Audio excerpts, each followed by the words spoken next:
Hallelujah. Layon ta. Nagingon nga ni masangka pag-ayo ug maandam sa tanang maayong buhat. Ora niya sa 17. Verse 17. No? Efeso 2:10 kaniyon. Mga binuhat kita sa Dios o gibuhat niya kita niya dihat ang Kristo Jesus aron magbuhat kita sa maayo nga maoy iyang tuyo alang kanato. So kung wala lang kita igumaas Ginoo, wala kita rin. Manaminon kita kung isuon sa mga kinabuhi. Salamat sa Diyos sa akong kanibawa. Bisan ikaw isuon, ako kailang isa mo. Inamdumi nga, limahalo ipanggat kay kasila. Unang ngayon karon, aron kahinungdungan ka, madlungon ka. Pinaghan ka ayo atong gibuhat na buot na tas kong kaugaling. Nga sabihan atong giintrigo ang atong kinabuhi sa Dios. Pasangli ang Dios nga mamuhat na. Nagkinahanglan ng tas guidance mga Holy Spirit. Kung ito naging mo si David sa chapter 51 sa Salmo, Ginoo ayaw ipahilayo ka na ako ng mga Espiritu. So word na ayaw ipahilayo mga insoon, nagpasabot na nga ang Espiritu dahil gipapuyo sa Diyos sa ating templo, muhawa giday siya. Nung nagsinggit sa David na Ginoo, ibalik ka na ako ang Espiritu sa amin. Kung insoon, dili ko na mahitabok na ako. Tinanungan, ang Holy Spirit mo na maghatag na ito kalipay sa itong pag-alagad sa Diyos. Muna itong guidance. Sa diyan, mabuhat kang sala, naasa mo badlong nino, o paginumdum nino. Unang makabuhat kang sala, tungod kang Espiritu, ikagi mo na. Unang karong kagabion, kung ibati ka nimo, mahawang na, ugan na, ubat ay mag-iya ni mo, ubat ay maglandab ka ni mo kung kinabuhi sa imong gitrabaho sa matakadlaw. Hangyo ang ino. Like David. The Lord, ibalik ka na ako ang iyong Espiritu sa akin. O sa diyan, mabati na ni mo nga doon na ni kalipay sa sulod, doon na ni kasibot sa pag-alagad sa Ginoo. Iso ang tingin. Amen. Ayaw tugutin na muhawa siya pagbalik ni mo. Unang ayaw na pagbuhat o makasupak sa kabubuton sa Diyos. Why? Pag siya nabiya ni mo, maproblema kita. Sa diyan, wala ng Espiritu sa Diyos, musulod ang balatian. Musulod ang problema. Tinaw dili. Pero naanin mo ang balang Espiritu, walay balatian ang imong lawas. Amen.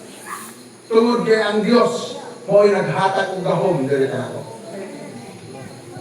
Nasabihan, manulti ka, matingala ka na igahong. Tungod sa Espiritu sa Diyos, ginaanin mo. Kung ang oras ginaan ang Espiritu sa Diyos, ginaanin mo, ang pingi iso. Ayaw palabya ang oras o panahon, kaya kana siya nagpahiluna na nimo, usana na makatabang nimo sa pag-ila sa maayog sa nautan. Manaling kagabion, before kumantos conclusion. Hallelujah. We need the Holy Spirit. Mao ang Diyos. Kung nagdaghang na tao karoon ng isuon, hindi makalahutay sa pagsimba. Sa pag-alagad sa Ginoo.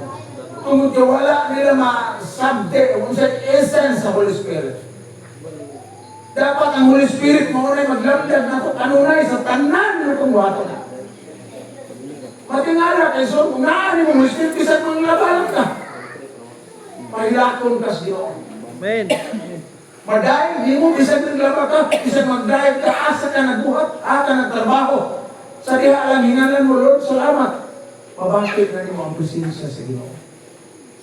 Pero oras ka nagpasaanan mo kamot, kadahil ka sa Ginoo, nagpasalamat ka sa Ginoo, hindi mo mabati, igsoon. Something wrong sa imong kinabuhi. Kung naninig kagabion, wala talang tumong linig. Magdinasigan ka. Kung may problema, ayaw sumbong ni pastor, sumbong sa Ginoo. Yan naman, ikaw lang ang Diyos minsan.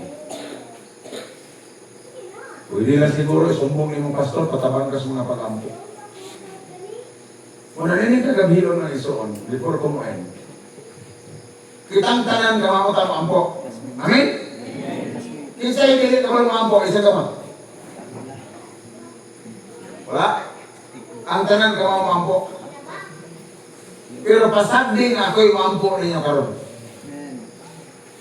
O hinumdumi, nasalihan mag-pray ko nimo, kawata ang lahom, magikan sa Diyos. O sa dihang abli ang imong kasing-kasing isuon, doon ay dakong buhaton ang Ginoo sa imong buhay. Paubos lang. Hinumdumi, na mas maayo ang uban kay nimo. Ipaubos na ito atong kaugalingon. Sama sa Diyos, nagisun sa Diyos, nagpakatao siya. Kung dili na mo kaya ang pagpaubos, ito, wala yung mahato ng Diyos. Hallelujah. Yan yun ako mga musika. Hallelujah, Jesus. Hindi mubo kayo nga panahon ito. Mamalandong ta sa pulong sa Diyos. Hallelujah. Unang kasulatan ng sulti. Hallelujah. Ang tibuok kasulatan gisulat uban sa landag gikan sa Dios ug mapuslanon alang sa pagtudlo sa kamatuoran, sa pagbadlong, sa pagsaway o sa pagtudlo kung saan pagkinabuhi nga matarong. Sa ingon kang nag-alagad sa Dios masangka pag-ayo ug maandam sa tanang maayong buhay. So, pasalamati ang Diyos na niya kakaroon. Hallelujah. In a few minutes, so on, kasi mo ang gilikuran. Isang kahilom lamang, pwede mo dahil ko ng Diyos. Pasalamatin pa si Dungis. Kung sa man ang naabot sa mong kinabuhi, kung sa man ang posisyon na naaka, dili ikaw ang nagbuot anak, kung dili ang Diyos. Kung nagbuot niya ng tanan. Kung sa may ranggo ni mo, kung yung kalibutan na, pasalamatin, pasilunggi ang Diyos, kasi nagbugna ang tanan ng mga pagkitabo sa kalibutan. Asa makalabilong ka ron? Say thank you to the Lord. Ligtas ang mga baka,